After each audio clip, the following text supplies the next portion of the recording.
Hey guys, welcome to Tangail Gaming. In this video I am going to review Huawei Y9 2019. Now this video is sponsored by hello.com. They are a local shop in Tangail and I put the address in description box below. So if you guys wanna check them out, you can obviously go there. You can find almost any kind of phone there and most of them comes with official warranty and guarantee, so you don't have to worry about that.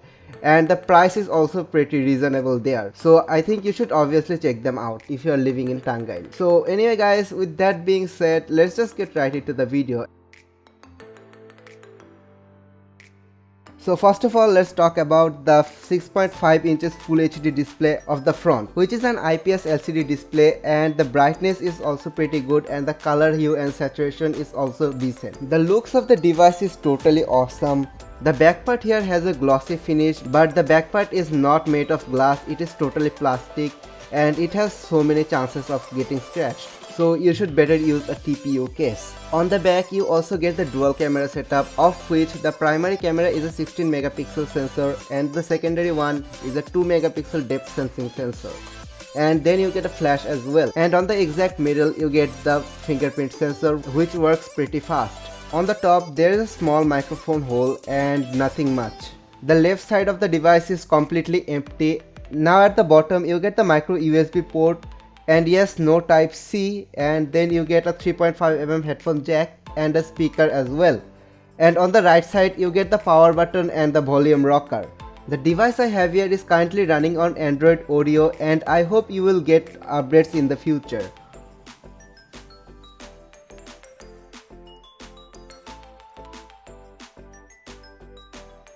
Now let's talk about the hardware. The device is rocking a high silicon Kirin 710 chipset, which is equivalent to Snapdragon 660, and then it is running on 4GB RAM and 64 gigs of storage. And this device has GPU turbo technology, which helps in gaming. Now coming on to the gaming section, the device totally rocks. I played PUBG on the device and it was running super smoothly. Now let's come to the camera section.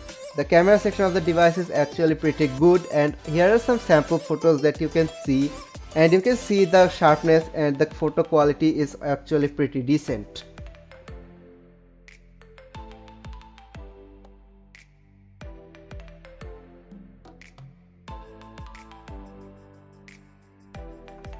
The battery backup of the device would be pretty decent. Now I am saying would be because I didn't check it on person. The device has 4000 milliamps of battery and I hope it would be enough to get you through a day. Now let's come to the conclusion if you should buy this device or not.